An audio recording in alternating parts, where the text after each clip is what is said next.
Welcome tonight from the Neurological Foundation in collaboration with the University of Auckland's Centre for Brain Research. We're thrilled to present tonight's event, and it's part of Brain Awareness Week, which officially started yesterday. It's a global health initiative to promote the importance of brain research, and we all know how important it is.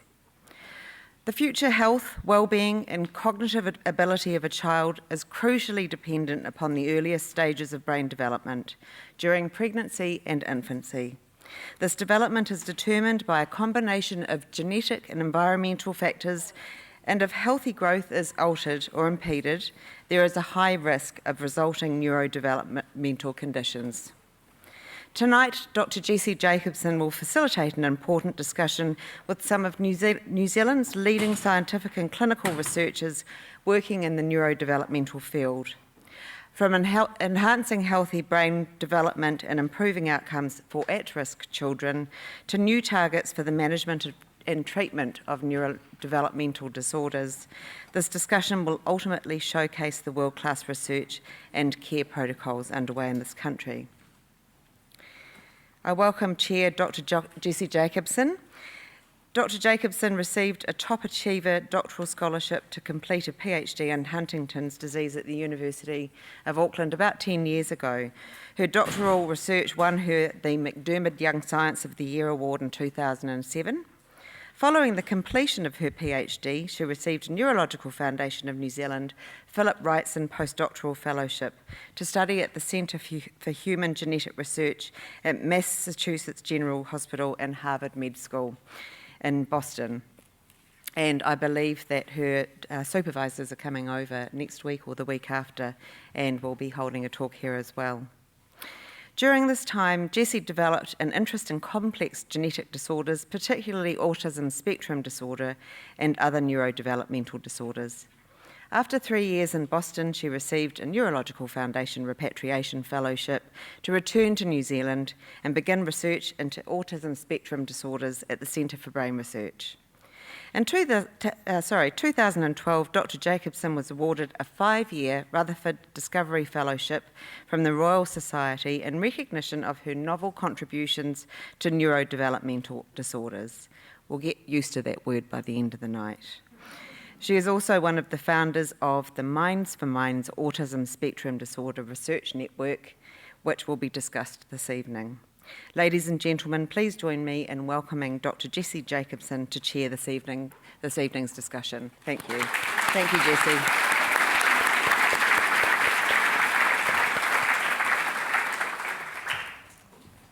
Great, thanks very much, Sue, for that lovely introduction, and welcome to everyone here tonight.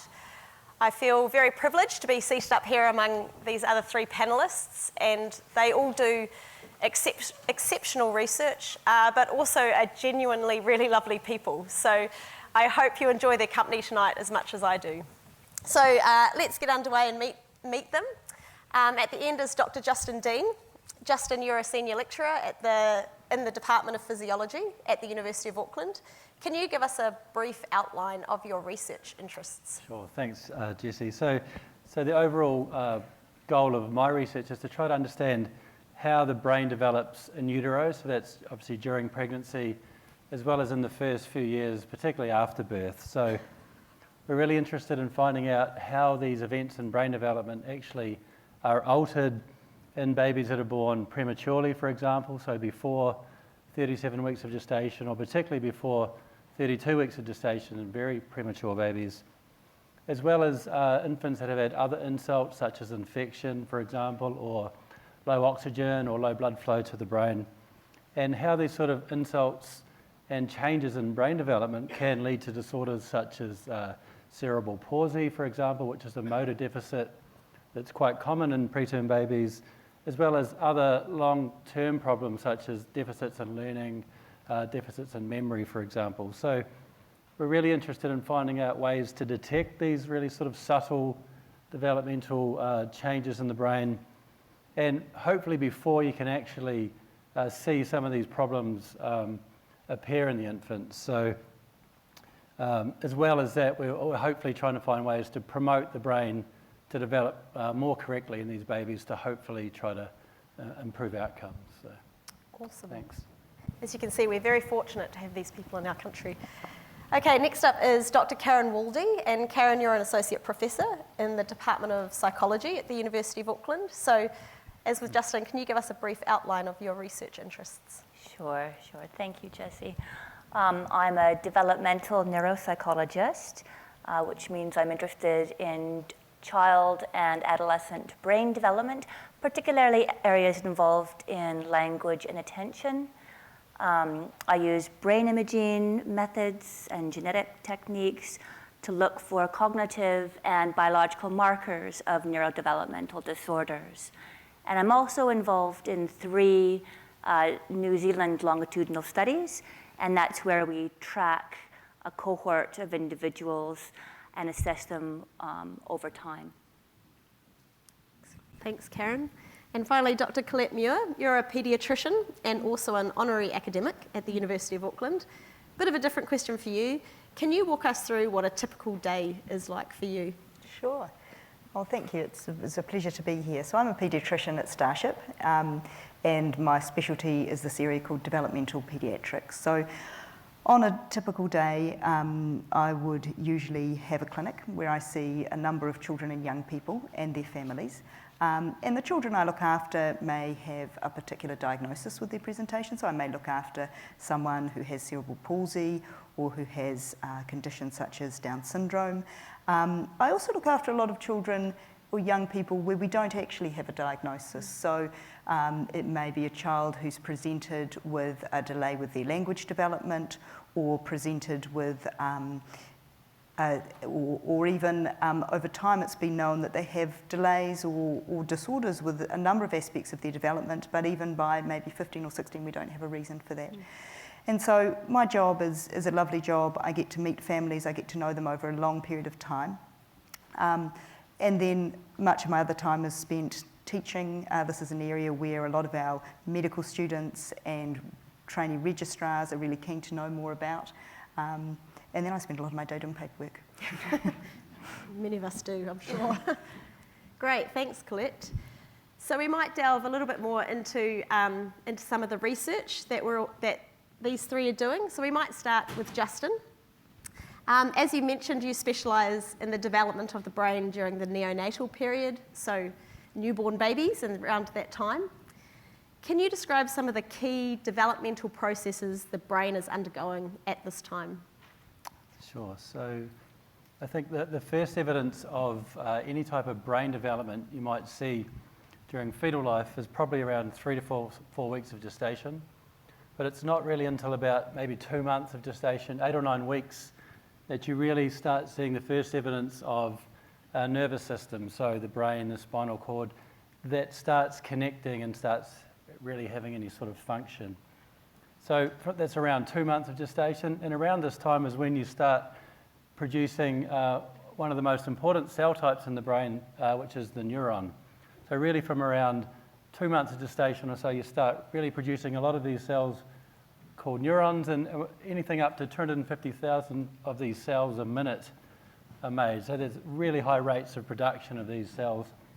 So a neuron is one of the key cells, one of the most important cells in the brain. It's involved in creating signals or information through the brain. So this information, this electrical signaling in the brain is important for our function, right? So it's important for us to move, to think, to remember things. It controls all aspects of the brain and the body's function. So these neurons then, they collect together in different structures in the brain, and they group together, and all these different structures in the brain start having different functions. So we have areas such as the hippocampus, for example, which most people have probably heard about. That's important for learning and memory. We also have a structure called the cerebral cortex. We know that's important for cognition. So all of these different brain structures are largely developed in utero before birth.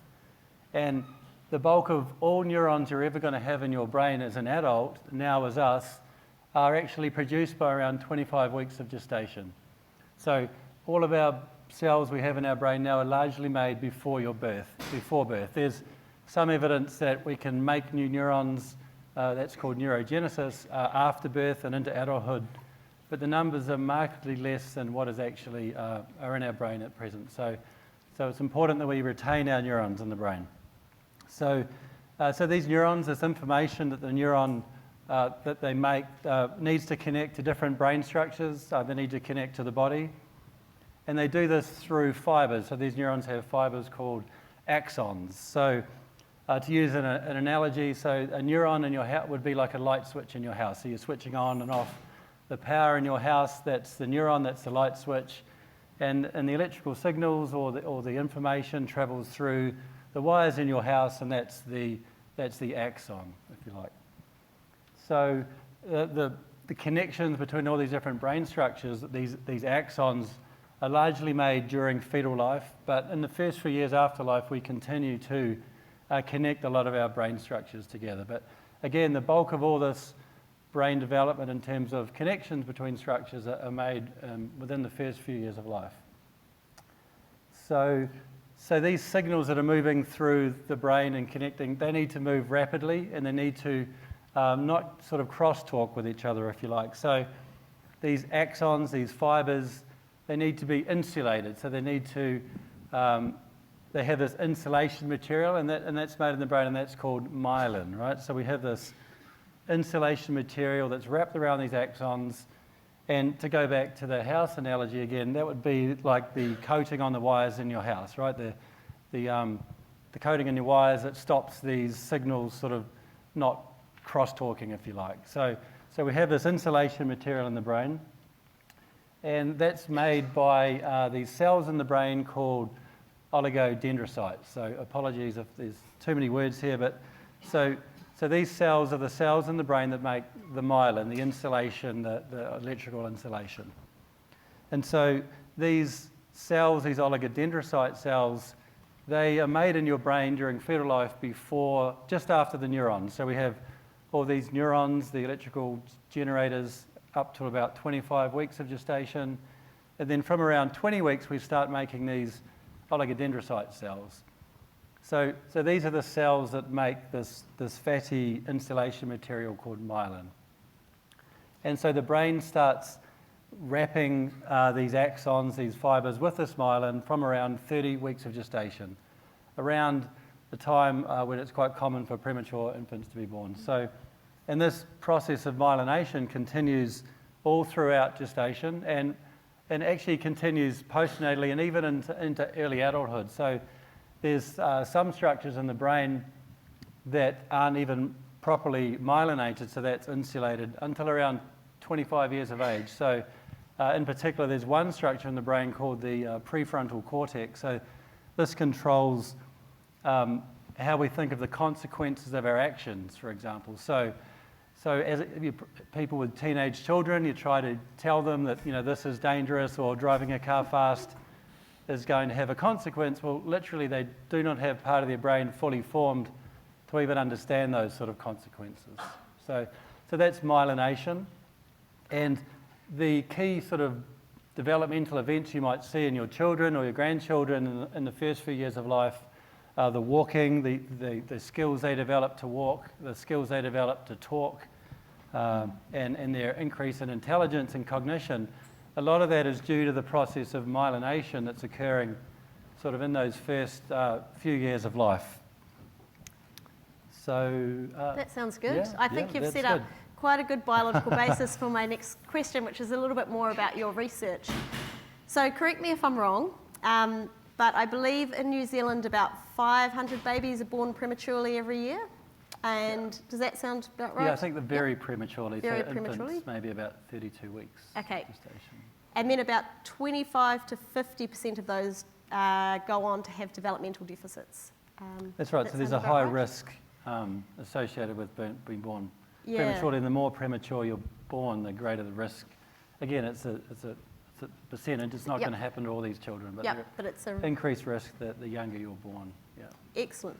So your research then has the phenomenal potential to reverse or prevent some of these deficits. So I was wondering if you could describe a little bit about what your research is and how you're investigating how to reverse or prevent some of these deficits. Sure. So there's one main problem or type of injury, if you like, that seems to occur much more frequently in babies that are born prematurely than at term. There's one major sort of pattern of injury, if you like, and that's damage to the white matter structures of the brain, so white matter injury. And so the white matter of the brain is the areas of the brain that contain the oligodendrocyte cells I was talking about earlier. So again, these are the cells that make myelin, the insulation material. So it's called white matter literally because if you take a brain and look at it, that area is particularly white. The myelin is very white, so it's called white matter. So again, this insulation, this myelin, so these oligodendrocytes in the white matter make this myelin, which insulates your axons. And in white matter injury, so these oligodendrocyte cells are often killed or damaged. So if you lose your cells that can make myelin, you have less myelin in the brain. So then you have impaired electrical signals in the brain. So without the wrapping of the axons, the signals don't travel as they should. And for example, if this happens in an area where it controls motor function, for example, you can have movement deficits, such as that observed with cerebral palsy, for example.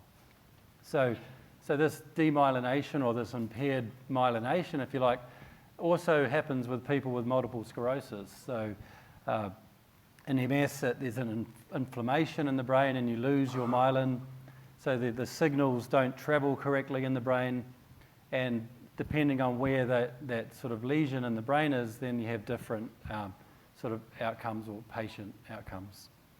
So one sort of recent study that our lab was involved in, which is particularly exciting, was looking at the newborn brain after these white matter damage or the damage to the oligodendrocyte cells.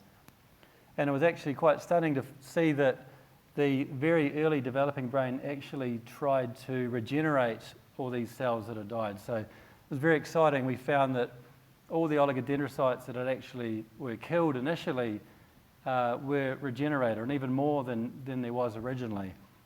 So this was exciting. There's evidence that the early brain can try to recover itself, but for some reason these cells were stuck. They stayed kind of immature, so they didn't make myelin correctly. So there was lots of these cells there in the brain, but they weren't maturing correctly to make myelin, for example. So, I mean, it's particularly exciting that the brain was trying to repair itself because there's no real treatments. It's very difficult to have a treatment that is going to make a new cell, particularly with a neuron. It's very difficult to make a new neuron, but the fact that the brain actually has this potential to regenerate at least these other cell types is quite exciting. So that leads on to potential treatment. So what can we do then to make these cells that are there already to mature correctly? So the main sort of focus of our lab is to look at why these cells don't mature. So they regenerate, which is very exciting, but they don't mature correctly. And is there a way then to sort of stimulate them? They're there. How can we stimulate them to actively start myelinating the brain and hopefully recover some of those functions? Yeah, that sounds very exciting. So I guess following on from that, has there been a significant change in technology in the way you do research over the past decade that has significantly changed or advanced what you do? So in our laboratory, at least, probably the most important technology we use is magnetic resonance imaging. So that's MRI. Everyone's likely heard of MRI. It's been around for quite a long time.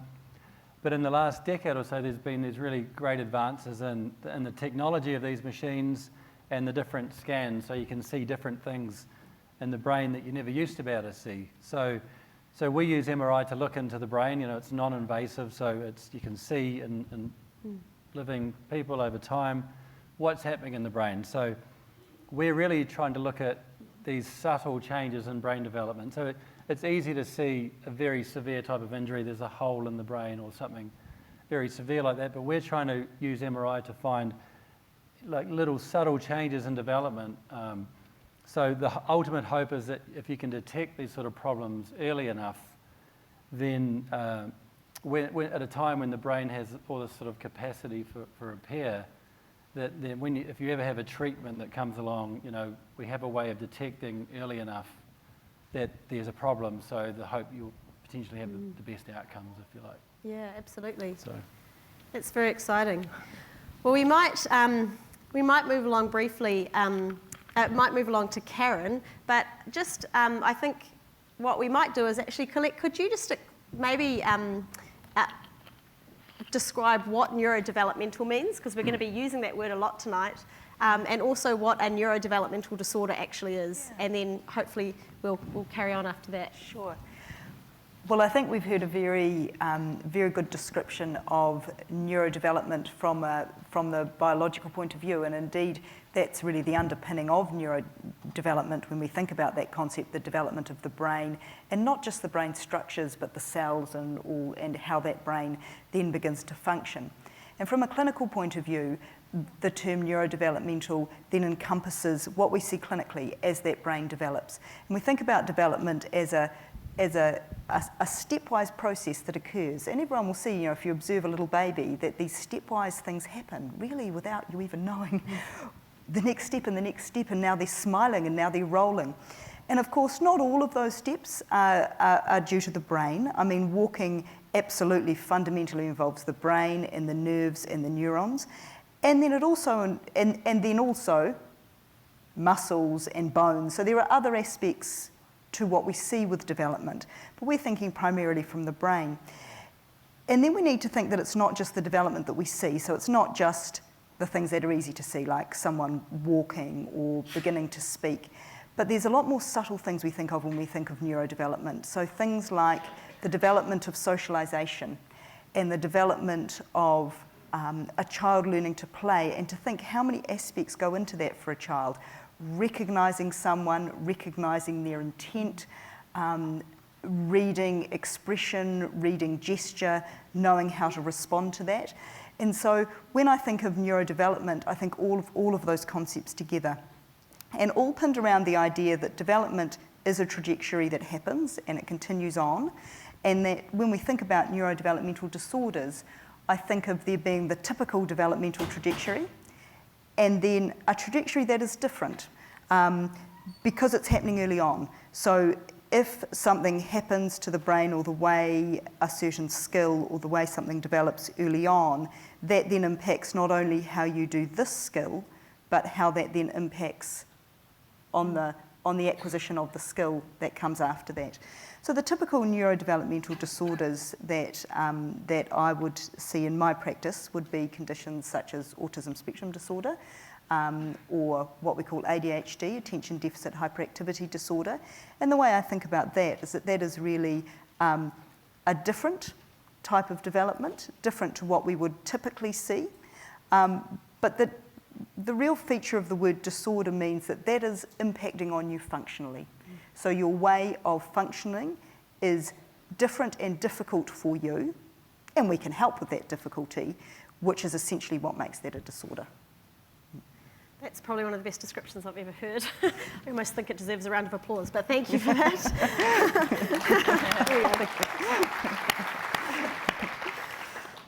So I guess I'll head back to Karen now with I guess carrying on from that, I'm slightly biased because I have a background in genetics, so I'm very interested in the genetic underpinnings of these disorders. But we also know that there's an environmental influence that contributes to a lot of these. So Karen, I was wondering whether you could describe for us what an environmental influence is. Sure. I'm interested in behavioral genetics, which involves looking at genetic and environmental causes of traits and disorders. So it's important to know that the environment can influence and alter gene expression. Also, the environment experience and stimulation is critical for normal development, normal brain development throughout the lifespan. So in this context, the environment includes the pregnancy environment, so what the fetus is exposed to, and the external world which the child develops in. And that can include the physical environment, the social, cultural environment, the learning environment, and the emotional environment. Brilliant, thanks Karen. Now, your research focuses on a range of developmental conditions that affect teenagers as well, including dyslexia, dyscalculia, and attention deficit hyperactivity disorder. Now, I have to admit, I hadn't heard of dyscalculia for a while, until quite recently. So could you describe for us these conditions? Sure. Well, I'll first mention what they have in common. So they are all neurodevelopmental disorders. So we think these children are born with the condition. It's hereditary, so it runs in families. Each affects about 5% of the population, and it's a bit more prevalent among males for each. Each are associated with atypical brain functioning, but with normal or above normal IQ. So dyscalculia is a disorder of number sense, and ADHD we've heard a little bit about, but it is an impairment in executive functioning. The things that we think our prefrontal cortex is involved in, things like concentration and planning, impulse control, and then dyslexia, which I've been involved in researching for about 20 years. This is a severe reading and spelling disorder, and I like the World Health Organization definition, which is an unexplained difference between adequate spoken language and severe reading, spelling difficulties, despite normal intelligence and opportunities for schooling. So the most accepted cognitive marker of dyslexia, and these are all developmental disorders too, so it's first recognized in childhood, and this is opposed to sort of an acquired disorder, so maybe somebody who's had a head injury or a stroke later in life. So these are developmental disorders. So dyslexia, the most well understood cognitive marker would be problems with phonological awareness, so recognizing and processing basic speech sounds. And then one of the most well-researched biological marker or neurological marker is when we look at EEG or fMRI, so functional magnetic resonance imaging, and we ask children to read words in the scanner, we'll often see a reduced or a lack of activity in one of the language areas of the brain. So in the left hemisphere, in the posterior language zone, we'll see less activity than we would with a typical reader. And what I'm interested in— I know the brain's small, Karen, but can you show us on that brain the region you so this one is actually in the right hemisphere. Thank you very much.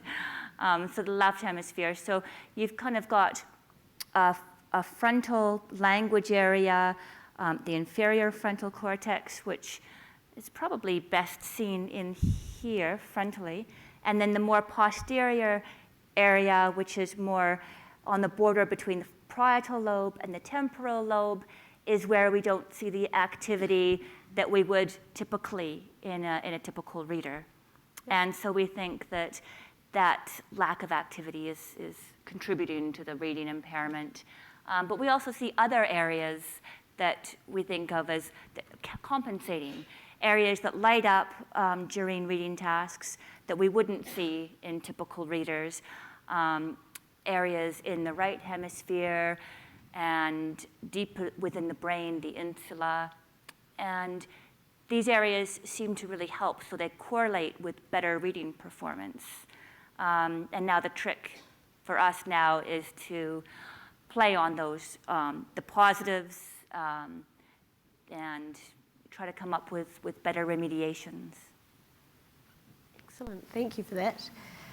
Now, I know as part of our the research I'm involved in, which is a Minds for Minds network, we have a lot of families who have registered to be part of our study, and we ask them what they're diagnosed with and whether they have any other conditions that co-occur with that diagnosis. And we've been quite staggered actually at how many have a co-occurring condition. So for many families, they might have autism as well as dyslexia. So I was just wondering, in your research, do you see any sort of biological overlap in those sorts of kids? Yes, I'll take back a step.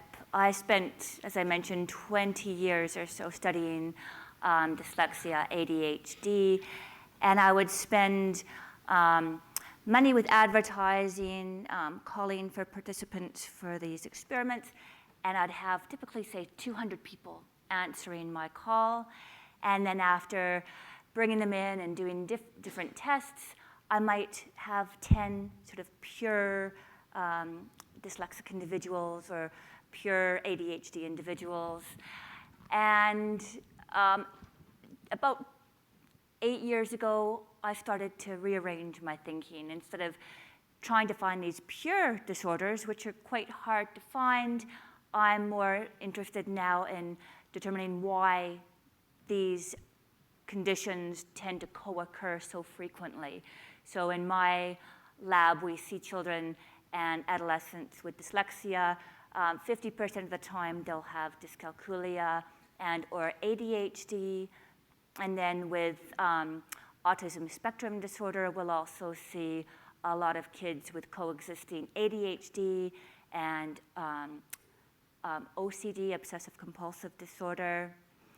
And so our lab, we're looking at shared risk factors, and we think that there definitely are shared risks.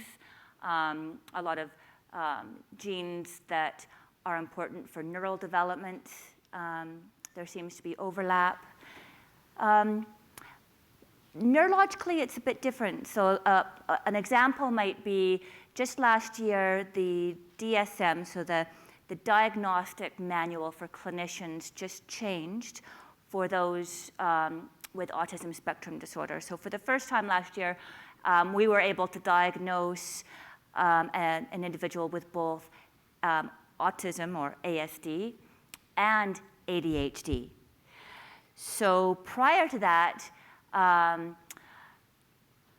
clinicians, certain researchers might think of those with autism who have attention problems as maybe just that would be a more severe form of their autism, for example. So what we've just finished a big study looking at comorbidity with EEG and fMRI, and we agree with the separate nature of the new DSM diagnosis. So we'll see an individual, say, with autism spectrum disorder. They'll have the biological markers that we'll see in the brain, and then they'll also, if they have ADHD, have the additional and kind of separate biological markers, for example, reduced activity in that prefrontal cortex. So there's some overlap, but definitely some distinct areas that are specific to comorbidities. That was great, thank you. I know that's a difficult question, so thank you for that. Now, following on as well, I know in your research you're involved in the Growing Up in New Zealand study, which is a phenomenal study, and I think we're very fortunate to have it running in New Zealand.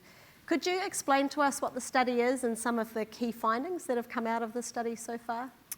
Sure. So it is a relatively new New Zealand longitudinal study.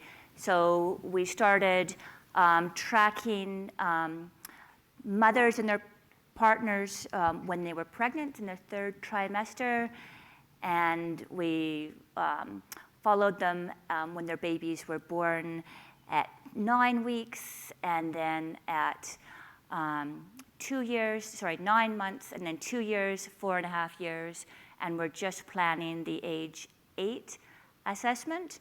And it's primarily in the North Island that we're tracking and assessing these individuals. And the questions cover a lot of domains, health and well-being, My domain is psychological and cognitive development. We are asking questions and assessing education, family and whānau, neighborhood and environment, and societal context. So it's a very diverse sample. We know that a third of the children are born into homes that speak more than one language. 71% of our children, their parents have identified as European, 24% Māori, 20% Pacific peoples, 16% Asian, and 3% other. And I'm interested in atypical development.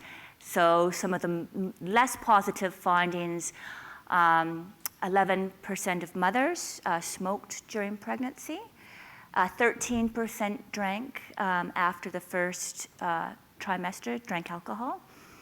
12% were assessed and determined to have depression during pregnancy, which was more than the prevalence of depression postnatally. So we assessed it again at 9 months, which is quite interesting because we're all very familiar with postnatal depression, and what we're finding is very few women start having depression postnatally, only 3%. Most of them will start their depression symptoms during pregnancy and even beforehand.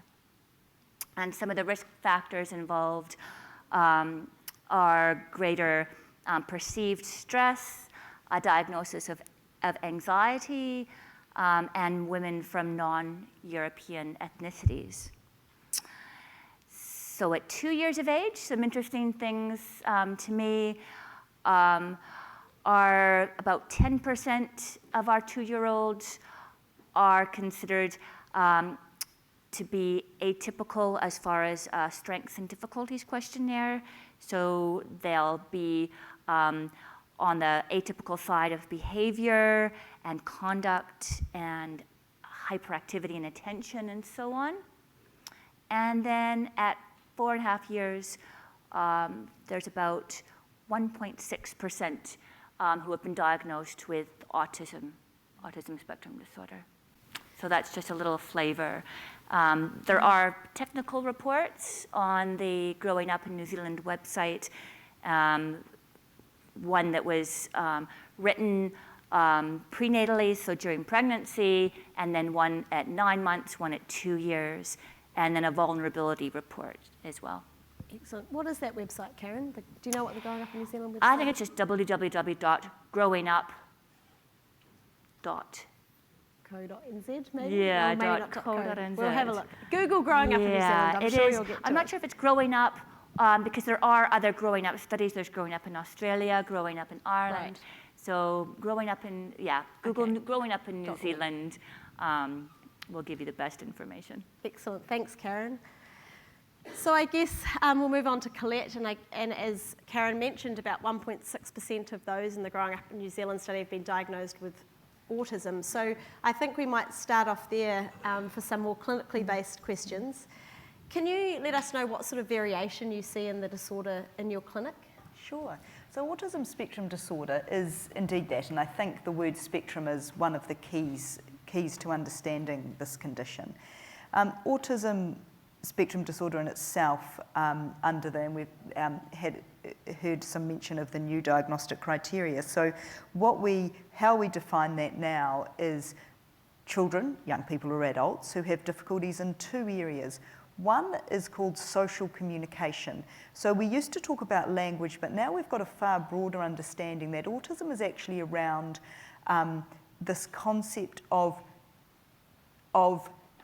being social and understanding social situations and knowing how to appropriately respond to those, of which language is part of that, but not all of that. So when you socially communicate with someone, you do use language, you use words, you use gesture, you use eye contact, you use an understanding of an environment. You know that this is the right time to speak. You might understand that that person's saying something, so I'll wait for them, a skill we call pragmatics. How do I use my language? So autism spectrum disorder, one part is that deficits with social communication, and the second part of the diagnosis is around fixed or repetitive behaviours or interests. And once again, this can show in very variable ways with people. So sometimes you might have people that, or children that just really will always talk about a certain topic. And that's, to an extent, that's a typical stage of development. But we're talking about seeing that this is actually now no longer where we would expect the development to be, and all the other children of this age have moved on to a different area of development, but that this child still has really significant difficulties moving past talking about this particular thing, liking the world to be a very organised, very routine-bound sort of place to be.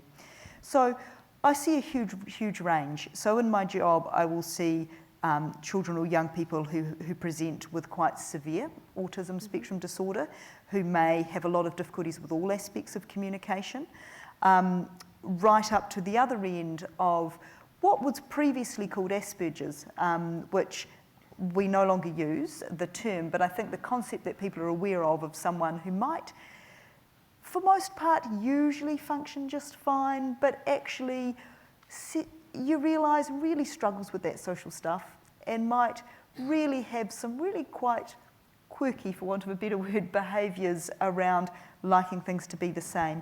So I do see a really broad range.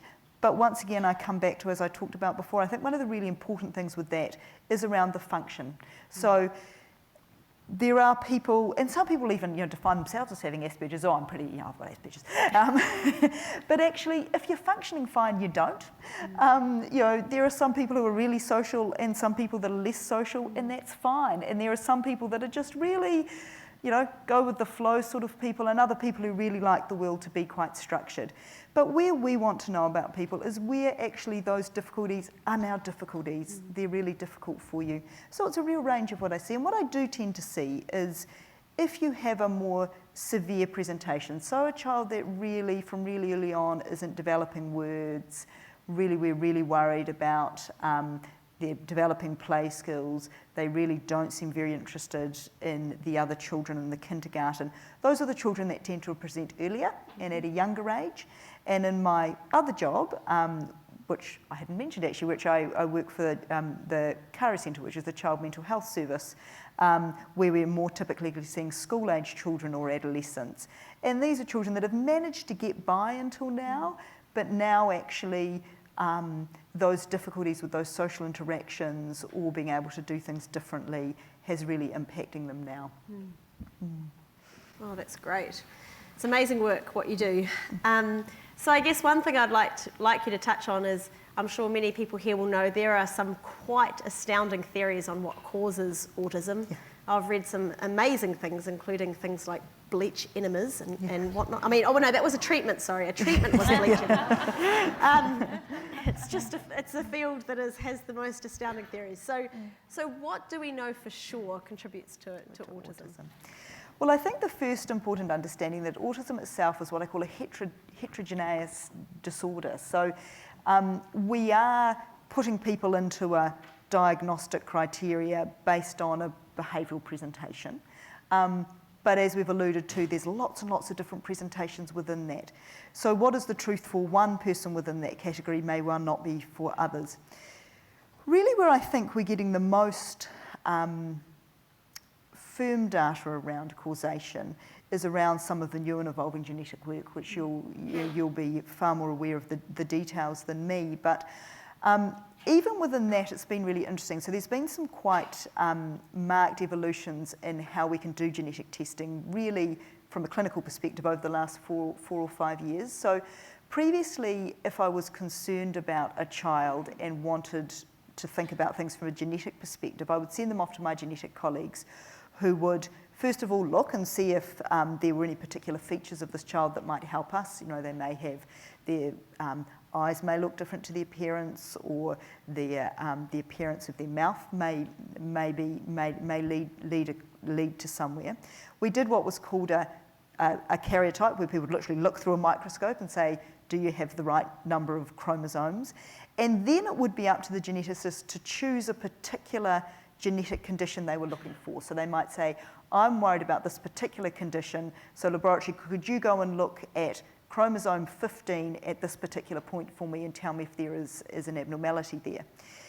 Where we are now is the new technology that's commonly used is something called microarray. And so what the molecular karyotyping, so what this does is this is actually able to look at for missing or extra segments of DNA.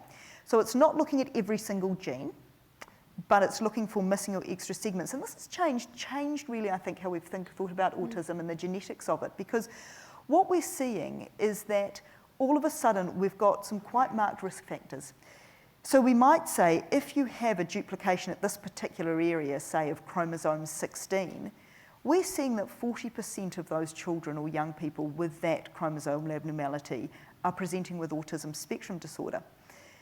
But what's fascinating to me is it's not 100%. It might be 40% or it might be 30%, depending on what study you look at.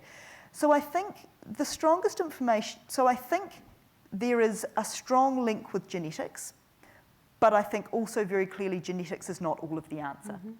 And I think that is the really interesting place that we're going now. Yeah, absolutely. Mm. So we feel very privileged as researchers at the university because we have this wonderful collaboration with the clinicians, and it really, to some extent, can set us apart from other researchers internationally because we have such a good relationship.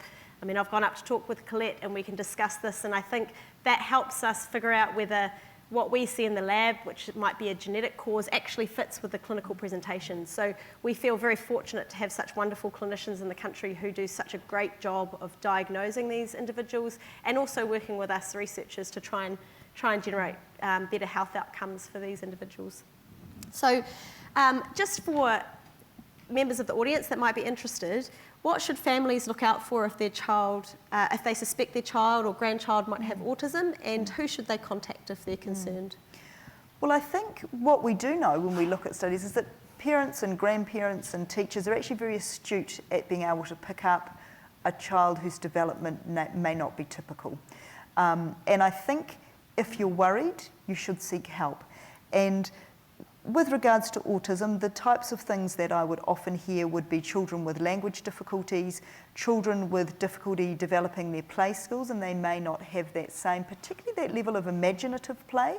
So often I will have a child who may well do more straightforward play, but when it becomes, so the car's driving down the road is fine. But if there's actually a big, there's a garage here and we're all going to play and now there's a dragon flying in, that might be a little more tricky. So I think,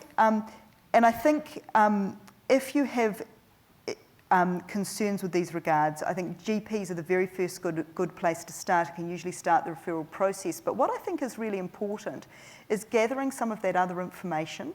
So I think actually going and talking to the kindergarten teacher, the daycare, older children, the school and the teachers, and asking some questions around how do you see my child?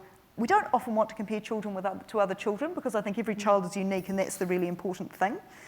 But probably when we're thinking about where to go on a diagnostic pathway, just saying, how do you feel? You know, I'm worried about the language. What do you see compared with the other children there? And I think GPs are a very good initial pathway. Usually our district health boards have a good referral pathway for how we get to the bottom of these things. And I think one really important thing we do in New Zealand is that all of our early intervention services are actually what we call needs-based. So in Australia, they have gone for a very diagnostic-based way of getting help for children. So the way a referral process would go would I'd be sitting in my developmental clinic and I would get a referral, please diagnose Freddie with autism so we can get speech-language therapy for them. Thankfully, we've gone for a different approach, and I think it's really important that you tell me your concerns, the school tell me your concerns, and then we try and nut out exactly what the condition is here and how we get the best help for your child. Excellent, thank you. And just to finish off, probably a little bit of a difficult question, sorry, but what do you see the future holding for these conditions from a clinical perspective? You know, I think we live in a great time. I think that we've got a society that's much more understanding of difference and different ways of doing things and different ways of being. Mm-hmm. And one of the things I don't like in my job is using words like disorders and disability, because actually I think a different perspective that says, where are you, where is this child, what are your strengths, what are your difficulties, how can we help you to learn, what do we need to remediate, what do we need to work around, you know. And I see that as a clinician, it's really refreshing to actually be in a society that takes this approach. And I think our schools are very much taking this approach. And I see the future being really bright if we can get in early, help children to be the best they can be. And I think we have a great society, and we should celebrate difference and quirkiness, because I think it's great. Oh, that's a wonderful way to finish, I think. Give her a clap.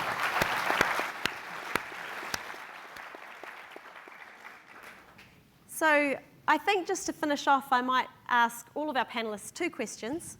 One is what their obstacles are, and the second one is what they love most about their job. So Justin, can I start with you? Obstacles? Obstacles. Hadn't thought about this question. Oh. So coming back from overseas to do science in New Zealand, after living overseas for a bit and coming back, and you get to start your own laboratory up and that sort of thing. So one of the key things for all scientists is funding. I think I've stolen all of our questions. But we are fortunate. We do have a very good funding system in New Zealand. We get supported from the government. We write grants. We get supported by agencies such as the Neurological Foundation here, for example, and others in Auckland and New Zealand. So just keeping a constant flow of funding is obviously key. Absolutely. And maybe what you love about your job, which is probably a hard thing to... I mean, it's a fantastic job, seriously. Yeah. I mean, I wouldn't want to be doing anything else. There's a lot of freedom with research. So as part of being a scientist, we teach the students, and that's a fantastic part of it. But then the rest of it, it's sort of left to you to do whatever you want. You're sort of your own boss, if you like, and then you develop your own lab and your own research interest, and being able to take something from just an idea and you know, having it come out into something potentially exciting is what I love about it. So. Well, and potentially great benefits for families. Yeah, so and of that's course. amazing. Yeah. That transition. Yeah. Awesome. Karen? Well, I'll accept that, yes, funding. That's the obvious one. It is. And I think about it 2 ways. So my techniques are expensive. Things like fMRI cost almost $700 per child, per individual. So, and we need lots of individuals in our research studies. So the funding is always a bit of a struggle to get, not just for me, but I find it also hard. I get a lot of, and I so agree with you, every single thing you said, celebrating the quirkiness of our children and our differences, but I also get a lot of parents phoning me and emailing me because they don't know where to turn. So their funding issues are an obstacle. So there's not a lot of information in New Zealand. There's not a lot of information given to teachers during training, their education, about developmental differences and quirkiness and things that might inhibit learning, put you at risk for behavioral problems. I mean, we know that about 50% of our prisons probably include individuals that have struggled in school and have had a different path. So parents and teachers are struggling for knowledge, for teaching assistants in their classroom. You know, we've moved away from the days when I was working in Queen Alexandra Hospital for Children in Victoria, BC, Canada, where I worked. We had a whole unit for kids with autism, and kids with Down syndrome, all these conditions that once upon a time, kids were placed in institutions. Now, we did our best to make them great places, but it's still not the right place for them. But it still is true that in the real world, parents and teachers do struggle with having all sorts of differences, different learners in their classrooms. So that is a consideration. And finally, what do I love about the job? And absolutely investigating. I mean, I go to work thinking of myself as a private investigator. Like it's, you know, it is your problem solving. You're just thinking about child development. You're getting kids into your lab, so I don't need to hang a shingle and be a clinical psychologist. I have lots of experiences with kids and their parents and teenagers. But I think number one is that we can actually change policy. So for me, it was a very, very big deal back in 2006, being invited to speak to the Ministry of Education about my brain imaging research with individuals with dyslexia and others. And through my efforts, my students, and internationally, certainly, dyslexia was recognized by the Ministry of Education for the first time in New Zealand in 2007. So recognition does help with funding and helping the kids, which is really at the end of the day what we need to do. Wonderful. Thanks, Karen. Colette? Look, I think as a clinician, this area is always going to be, it's this funding discussion, but differently, that we have, our public health systems are really set up, and I think, you know, we do a great job on very little in New Zealand. But when you're trying to raise the profile of chronic conditions, when much of the focus of the public health service, I mean, you look at what the government targets are: faster stays in emergency department, quicker cancer treatments, more immunisations for children, all vitally important things without a doubt. But I think it just shows where the thought often comes. And I think it can be difficult when I'm working with children with learning difficulties or ADHD, it can be difficult to realise, I mean, I think we know that this stuff is fundamentally important. If we can get kids on that right trajectory for the rest of their life, it's fundamentally important. But it's harder for me to count that than it is for someone to say, well, actually, you know, we've improved services and less people have, you know, waited for more than 2 hours to see a doctor in the emergency department. So I think that ability to be able to measure what we do is continues to be a real obstacle. And we measure surrogates like, are patients happy, are families happy, did they have to wait too long to see us in an outpatient clinic? But I don't think that really summarises what and how we try to do things. I think one of the real other obstacles that we try very hard to get around is actually that managing lots of these conditions is not just within the medical system. In fact, it is very largely in the education system, in the social development system, and the disability support systems. And within that, there are lots of great individuals, and people just want to talk to each other, but the systems don't often really accommodate that talking to each other. We do a lot of picking up the phone and talking to people, which I think is great. But I think, I hope that one day our system can realise that actually, for a young person, going to school and going to the hospital and all these things are actually one and part of the same for that person. You know, they're not actually something you should have to identify 3 different systems within. I think, what do I love about my job? I love meeting families. Often it's a really tough time of their life that you're meeting them, and I like meeting families and feel very privileged to be part of that life through that really difficult time and getting to know them over time and develop that relationship over time. And I also love getting to know my colleagues, both within the health system and within those other systems we talked about, because I think there's a lot of people doing a lot of good work out there. Excellent. Well, that, I think, is a really lovely way to finish, and I think you'll all agree it's been quite a fascinating conversation here tonight, and I hope you've enjoyed it. So if you'd like to join with me in thanking our 3 panellists.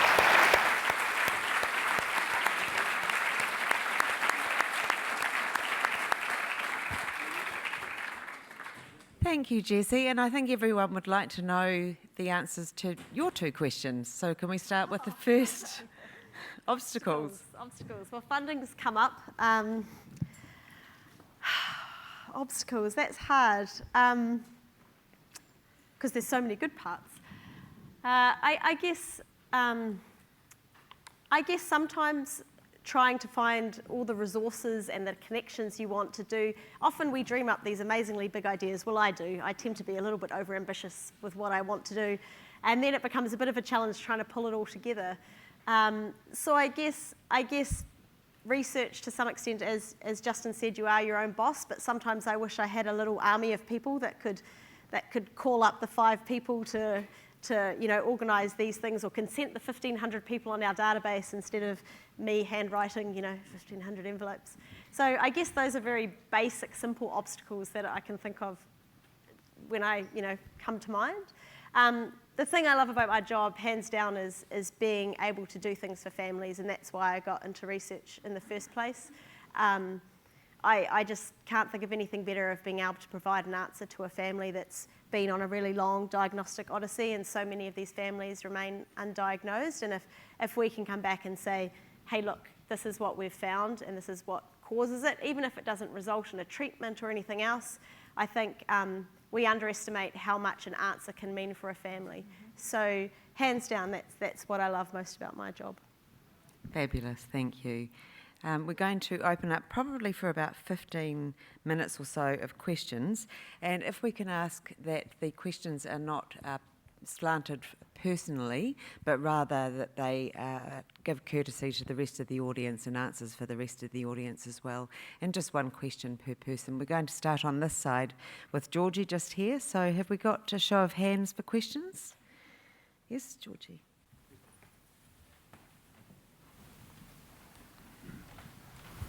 Do you consider to take in account that a part of Newtonian or Descartes' concept of biology or in our health, when we understand the physiology of the brain and other, to take also the help from the energy side, from the quantum mechanics, and consider quantum brain and quantum mind that interlink nicely, could give some good question and answer in autism spectrum disorder and ADHD.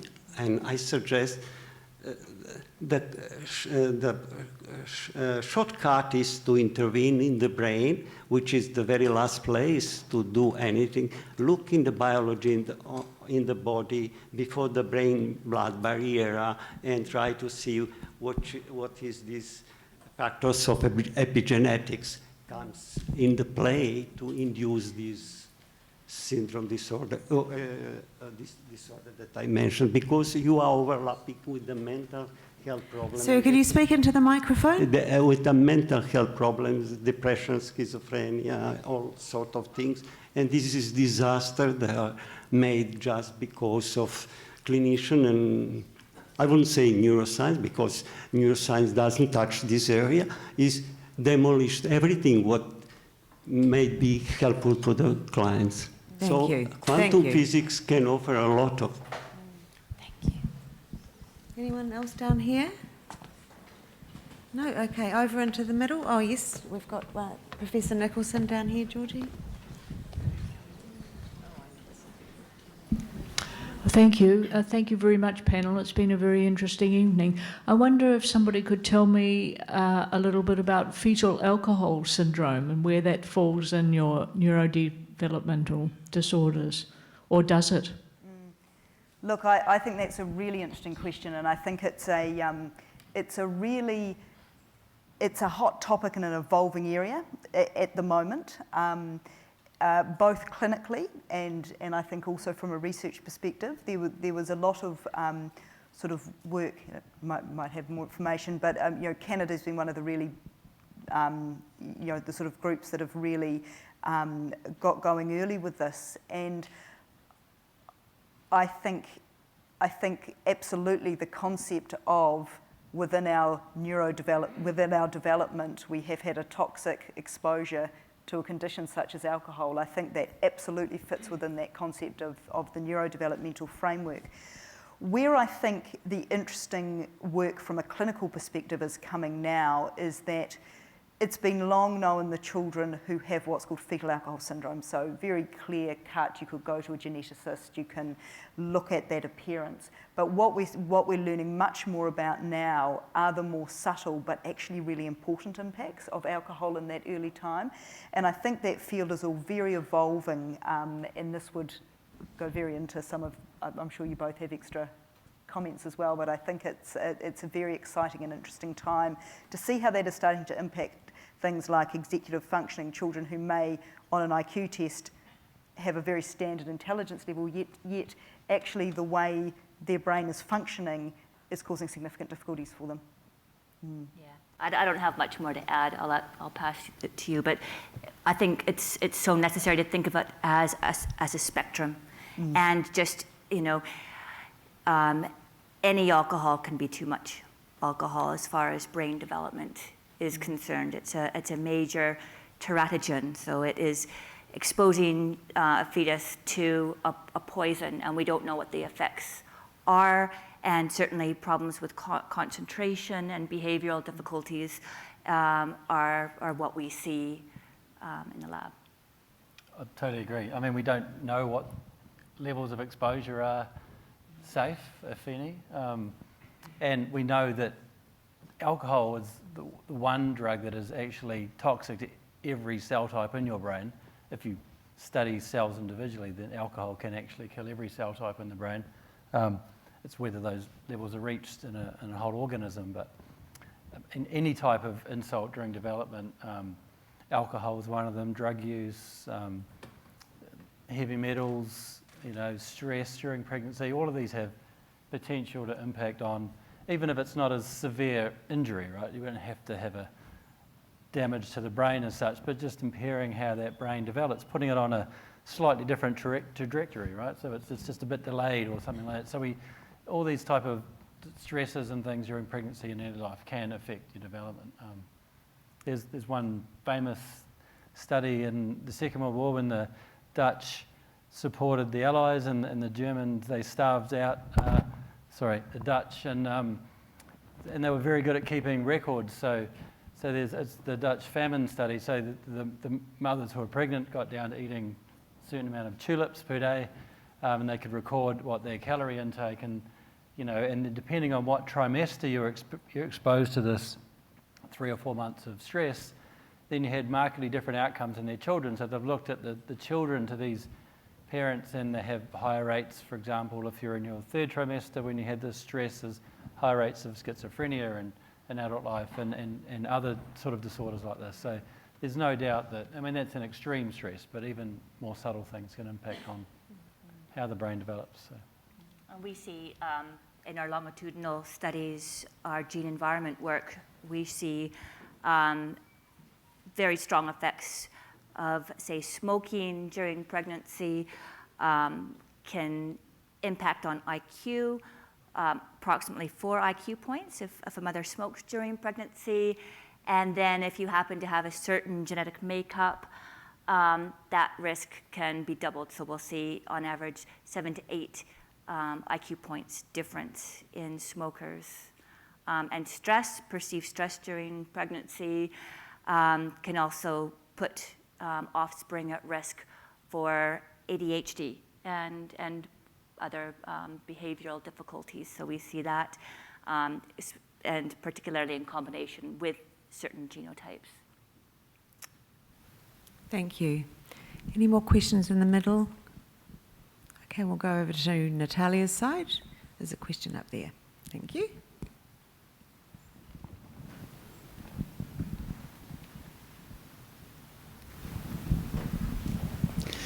You mentioned some of these conditions coexist.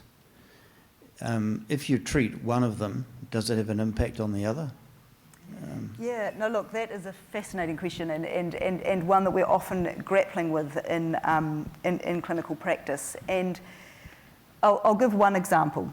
I might see a child who seems to be having a lot of social difficulties at school, seems to also be struggling academically.